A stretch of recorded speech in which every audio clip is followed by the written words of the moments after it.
오늘 우리에게 주신 하나님의 말씀은 에베소서 말씀입니다. 에베소서 6장 18절에서 20절까지의 말씀입니다. 18절에서 20절까지의 말씀, 제가 먼저 한 절 읽고 우리 성도님들 한 절 읽고 20절을 함께 봉독하도록 하겠습니다. 제가 먼저 하나님의 말씀 읽어드리도록 하겠습니다. 모든 기도와 간구를 하되 항상 성령 안에서 기도하고 이를 위하여 깨어 구하기를 항상 힘쓰며 여러 성도를 위하여 구하라. 나를 위하여 구할 것은 내게 말씀이시라. 나로 이를 열어 복음의 비밀을 담대히 알리려 그리스도할 것이니. 다 함께 이 일을 위하여 내가 쇠사슬에 매인 사신이 된 것은 나로 이 일에 당연히 할 말을 담대히 하게 하려 하심이라. 아멘. 할렐루야. 비가 아직 안 오죠? 그래서 오셨죠? 제 질문의 의도를 잘 모르시는 것 같아요. 네. 우리 옆에 분과 인사하도록 하겠습니다. 사랑합니다. 감사합니다. 축복합니다. 찬양합니다. 기도합니다. 여러분들 세 개 하면 더 이상 할 말이 없으신가요? 네? 어떠세요? 우리 옆에 분과 인사하는 게 쉽지 않으세요? 불편하세요? 다시 한번 우리 활짝 웃는 얼굴로 다시 한번 인사하도록 하겠습니다. 내가 말을 안 하면 뭔 말을 해야 될지 좀 이제 스스로 알아서 좀 잘하게 하기를 바랍니다. 사람들은 이 세상이 흔히 전쟁터다라고 이야기합니다. 왜 사람들이 이렇게 이야기하는 것일까요? 이 세상은 미움, 시기, 원망, 분노, 그리고 불평이라는 무기가 마치 지뢰처럼 우리의 삶 속에 깔려 있기 때문입니다. 이를 성경은 영적 전쟁이다라고 이야기하죠. 그렇다면 사람들은 왜 시기와 질투, 미움과 원망이 가득한 마음으로 살아가게 되는 것일까요? 아마도 이를 사람들은 자신을 지키기 위한 대안이라 말할지도 모르겠습니다. 하지만 너무나도 안타깝게도 미움과 시기, 질투와 원망은 우리를 지키는 도구가 아니라 우리를 파괴하는 도구라는 사실입니다. 왜냐하면 누군가를 미워하고 시기하고 질투하고 원망하고 분노하는 그 순간 우리의 마음은 천국이 아니라 지옥을 미리 맛보게 되기 때문입니다. 그런데도 사람들은 이러한 방법이 자신을 지키는 방법이다 이야기합니다. 왜냐하면 미움과 시기, 분노와 질투, 원망과 불평과 같은 것으로 자신의 이 억울한 마음을 해결하려 하기 때문이죠. 하지만 우리는 조금만 시간이 지나 보아도 쉽게 알게 될 것입니다. 이 억울함이 분노와 미움 같은 것으로 절대로 해결되지 않는다는 사실을 말입니다. 그런데도 사람들은 이 마음을 포기하려 하지 않고 오히려 그 마음을 더 강하게 붙잡고 살아갑니다. 여러분, 그 이유가 무엇이라고 생각하십니까? 사도 바울은 이를 에베소서 오늘 본문에서 이러한 단어를 사용하였습니다. 마귀의 관계. 뭐라고요? 처음 들어보세요? 마귀의 관계. 다시 말씀드려서 우리가 하나님을 생각하지 못하도록, 우리의 마음이 천국이 되어 평강을 누리지 못하도록 마귀가 우리의 마음을 사정없이 흔든다는 사실이죠. 계속해서 억울한 마음을 가지고 분노하고 원망하고 시기하고 미워하라 마귀는 이야기합니다. 그렇다면 우리는 이러한 마귀의 관계를 대적하기 위해서 어떻게 해야 될까요? 사도 바울은 오늘 본문에서 하나님의 전신갑주를 입으라 이야기합니다. 왜냐하면 우리를 현혹하게 만드는 마귀는 하늘의 악한 영이기 때문입니다. 다시 말씀드려서 우리를 힘들게 하고 상처를 주고 아프게 하는 존재가 사람이 결코 아니라는 사실입니다. 그러므로 하나님의 사람은 누군가를 미워하고 시기하고 분노하기보다는 하나님의 전신갑주를 취하기 위해 서서 진리의 허리띠를 띠고 의의 호심경을 붙이고 평안의 복음의 신을 신고 여기에 믿음의 방패를 가지고 구원의 투구를 쓰고 하나님의 말씀인 성령의 검을 들라 사도 바울은 외치고 있는 것입니다. 사도 바울은 하나님의 선지갑주를 취한 후 멈추지 않고 우리가 반드시 해야 할 일 한 가지를 말씀하여 주십니다. 다 함께 6장 18절 말씀을 함께 봉독하도록 하겠습니다. 시작. 모든 기도와 간구를 하되 항상 성령 안에서 기도하고 이를 위하여 깨어 구하기를 항상 힘쓰며 여러 성도를 위하여 구하라. 모든 기도와 간구를 하되 항상 성령 안에서 기도하고 이를 위하여 깨어 구하기를 항상 힘쓰며 여러 성도를 위하여 구하라. 사도 바울은 외치고 있습니다. 앞선 17절까지만 읽어보면 우리는 하나님의 전신갑주를 모두 취하게 되면, 모두 입게 되면, 모두 소유하게 되면 마귀의 관계를 모두 물리칠 수 있다 생각할 수 있습니다. 하지만 사도 바울은 하나님의 전신갑주를 취한 것으로 만족하지 말고 쉬지 말고 기도하라. 에베소 교인들과 현 시대를 살아가는 우리에게 요청하고 있는 것입니다. 다시 말씀드려서 마귀의 관계, 마귀의 속임수에 무너지지 않기 위해 하나님의 전신갑주를 취한 후에 쉬지 말고 끊임없이 계속해서 기도해야 하는 것이라 말씀하고 있는 것입니다. 그것도 어떻게 기도하라고요? 성령 안에서 기도하라 말씀하고 있는 것입니다. 그러므로 영적 전쟁에서 가장 중요한 부분은 바로 우리가 성령 안에서 기도하며 살아가는 일이라는 사실입니다. 여러분은 기도에 대해서 어떻게 생각하십니까? 기도가 쉽습니까? 왜 저를 멀뚱멀뚱 쳐다보시죠? 기도가 쉬워요? 어려워요? 나중에 대답하시죠. 여러분은 기도에 대해서 어떻게 생각하십니까? 우리는 기도하면 항상 예배당이나 혹은 기도의 장소에서 기도해야 한다 생각합니다. 물론 어떤 장소에서 기도하는 일 매우 중요한 일입니다. 예수님도 습관을 쫓아 매일 새벽 감람산을 찾아 기도하였다 성경 기록하고 있습니다. 하지만 기도의 시간은 단지 어떠한 장소에 매여 있는 것만은 아닌 것 같습니다. 우리는 기도하면 교회나 어떠한 장소를 생각합니다. 물론 기도라고 쓰고 인터넷 이미지를 찾아보아도 별반 다르지 않습니다. 그런데 한 목사님이 몇 가지 그림에 관해서 이야기하면서 그 그림의 제목을 이렇게 지었습니다. 기도. 먼저 시장에서 물건을 사는 사람이 있습니다. 그리고 물건을 파는 분의 모습을 취한 그림입니다. 그리고 한 학생이 스터디 카페에서 열심히 공부하는 모습을 그렸습니다. 그리고 또 한 분이 직장에서 열심히 근무하는 모습을 그렸습니다. 왜 목사님은 이런 세 가지의 그림을 보며 기도라고 제목 지었을까요? 앞선 모든 그림에 등장하는 분들이 모두 성령 안에서 머물며 자신의 삶을 살아가고 있기 때문이었습니다. 다시 말씀드려서 우리의 삶이 항상 성령 안에서 살아가게 된다면 그 삶 자체가 기도가 된다는 사실이죠. 그런데도 우리는 교회나 어떠한 장소에서 습관을 따라 기도하는 일이 분명히 필요합니다. 그래서 사람들은 교회에서 기도하는 것이 너무나도 힘들고 싫어하는 것입니다.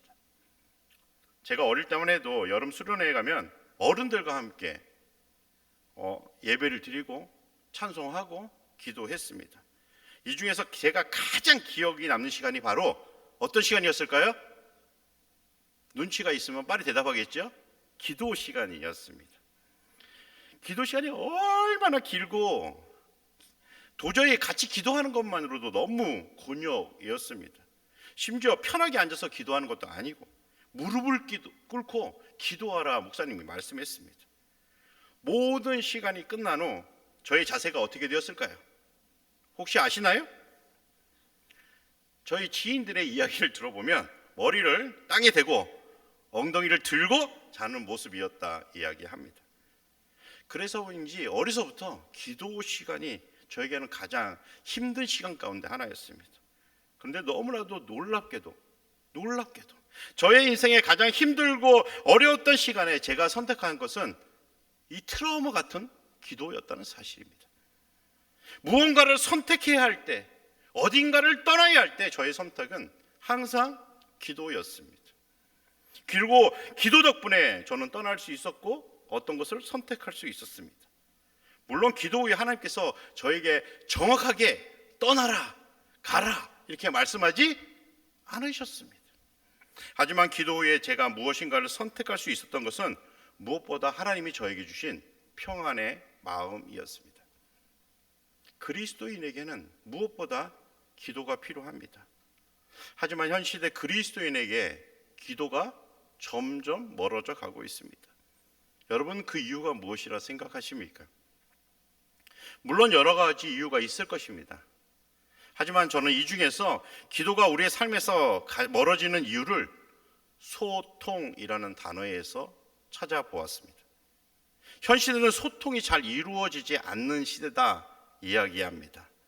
아버지와 아들의 소통이 어렵고 엄마와 딸의 소통이 어렵습니다. 여러분, 쉽습니까? 단지 간격뿐일까요? 그렇지 않습니다. 직장에서도 학교에서도 그리고 교회에서도 소통은 너무나도 힘든 부분 가운데 하나입니다. 왜냐하면 소통이 원활하게 이루어지기 위해서는 우리가 말하는 것보다 듣는 것을 잘 해야 하기 때문이죠. 그런데 우리는 좀처럼 타인의 이야기를 들으려 하지 않습니다. 내 경험을 앞세워 듣기보다 말하는 것에 집중합니다. 내 생각과 내 판단을 앞세워서 듣기보다 말하는 것에 집중합니다. 내 고집을 앞세워서 듣기보다 말하는 것에 집중합니다. 결국 이러한 대화의 마지막은 어떠한 결말을 가져오게 될까요? 서로 등을 쥐고 각자의 길을 걸어가게 될 것입니다. 저도 아이들과 소통하기가 정말 어렵습니다. 왜냐하면 아이들의 생각보다 제 생각과 판단, 경험과 고집을 항상 제가 앞세우려 하기 때문입니다. 그래서 요즘에는 가능하면 아이들의 이야기를 들으려고 무던히 노력합니다. 하지만 아이들의 이야기에 귀를 기울이며 잘 듣는 것이 쉽지 않습니다. 이러한 모습은 단지 주변 사람들과의 대화에서만 나타나는 것이 결코 아니라는 사실입니다. 이러한 모습은 심지어 하나님과 우리의 대화, 즉 기도에서도 나타나게 된다는 사실입니다. 기도하면 우리가 하고 싶은 이야기만 멈추지 않고 쏟아냅니다. 이러한 우리의 모습은 우리의 삶 곳곳에서 하나님과 소통이 부재한 모습으로 드러납니다. 내 판단을 앞세우고 타인의 입장은 배려하지 않고 자신이 갖고 있는 그 힘을 과시하며 살아갑니다. 물론 모든 분이 이러한 모습으로 살아가지는 않을 것입니다. 하지만 우리의 삶 곳곳에서 이러한 모습들이 보이지 않으십니까? 앞서서 제가 아이들에게 듣는 것보다 말하는 것을 앞세웠다고 말씀드렸습니다. 저는 그 이유가 하나님과 소통이 부재한 모습 가운데 하나라 생각합니다. 우리의 욕망을 쫓고 욕심을 앞세우고 유익을 따라 살아가는 일도 이와 다르지 않은 것 같습니다. 우리는 얼마나 하나님과 소통하기 위해 노력하고 계십니까? 우리는 얼마나 하나님과 소통하기 위해 하나님께 집중하고 계십니까? 소통은 말하기보다 듣기입니다. 소통은 뭐라고요? 말하기보다 듣기입니다.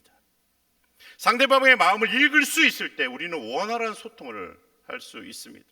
오랜 시간 함께 시간을 보내도 서로가 불편하게 느껴지는 이유는 바로 상대방의 마음을 알려하지 않기 때문입니다. 그러므로 상대방의 마음을 이해하고 배려하고 알아가기 위해서는 상대방의 이야기에 귀를 기울여야만 합니다. 물론 이 일이 굉장히 힘들고 어려운 일입니다. 이처럼 사람과 소통하기도 쉽지 않은데 하나님과 소통하기 위해서는 우리가 어떻게 해야 될까요? 우리는 하나님과 소통하기 위해 어떠한 방법을 쓰고 있습니까? 그래서 그리스도인에게 기도가 필요한 것입니다. 물론 우리의 마음을 하나님께 아뢰는 일 무엇보다 중요합니다. 하지만 우리가 하나님께 우리의 마음을 아뢰었다면 우리는 그 후에 무엇을 해야 할까요? 하나님과 소통이 부재한 모습으로 우리의 삶이 펼쳐져야 될까요? 그렇지 않습니다.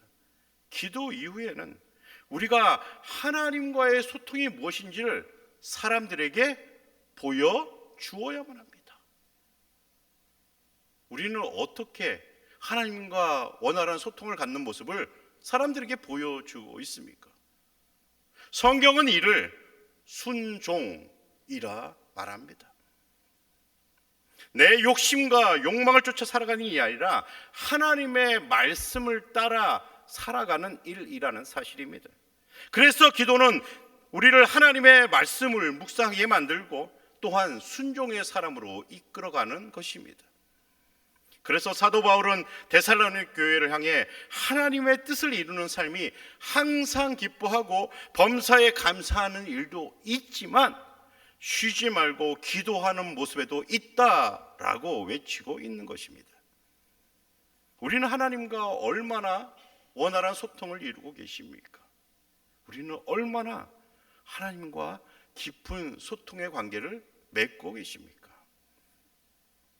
제가 오늘 말씀 제목을 관계는 소통이다라고 정했습니다. 사람과도 아름답고 원활한 관계를 위해서는 반드시 소통이 필요합니다. 그런데 그리스도인임에도 불구하고 하나님과 아름답고 원활한 관계를 이루지 못한다면 하나님께서 우리의 이러한 모습을 보며 얼마나 가슴 아파할까요? 우리는 너무나도 잘 알고 있습니다. 죽었던 우리를 예수님께서 십자가에 매달려 고통받으시고 돌아가시고 3일 만에 부활하심으로 우리를 구원하여 주셨음을 말입니다. 또한 이를 위해서 하나님께서 독생자 예수 그리스도를 이 땅에 보내주셨음을 말입니다. 이를 요한복음 3장 16절에서 18절은 이와 같이 말씀하고 있습니다. 다 함께 우리 큰 목소리로 우리의 마음을 담아 고백해 보겠습니다. 시작. 하나님이 세상을 이처럼 사랑하사 독생자를 주셨으니 이는 그를 믿는 자마다 멸망하지 않고 영생을 얻게 하려 하심이라. 하나님이 그 아들을 세상에 보내신 것은 세상을 심판하려 하심이 아니요 그로 말미암아 세상이 구원을 받게 하려 하심이라. 그를 믿는 자는 심판을 믿지 아니하는 것이요 믿지 아니하는 자는 하나님의 독생자의 이름을 믿지 아니하므로 벌써 심판을 받은 것이니라. 아멘. 하나님께서는 우리와 소통하시기 위해 우리를 위해서 독생자를 보내주셨습니다. 사람에 대한 하나님의 소통 방법은 멈추지 않는, 이해할 수 없는 사랑이었습니다. 그렇다면 이제 하나님에 대한 우리의 소통이 필요한 것입니다. 그것이 바로 성령 안에서 기도하는 모습인 것입니다. 그러므로 성령 안에서 기도하는 사람은 영적으로 항상 깨어있는 삶을 살아가면서 하나님의 말씀에 온전한 순종의 길을 걷게 되는 것입니다. 사랑하는 성도 여러분, 오늘 이 밤 놀랍고 이해할 수 없는 귀한 사랑으로 우리와 소통하기를 원하셨던 하나님의 사랑의 마음을 깊이 묵상하시면서 우리도 하나님과 원활한 소통을 위해 성령 안에서 순종의 마음을 품고 기도하시기를 소망합니다. 그래서 오늘 이 시간에 하늘의 문이 열리고 그 문에서 은혜의 빗줄기가 내려오는 것을 보는 놀라운 하나님의 사랑을 누리는 믿음의 시간이 되기를 주님의 이름으로 간절히 축원드립니다. 기도하시겠습니다.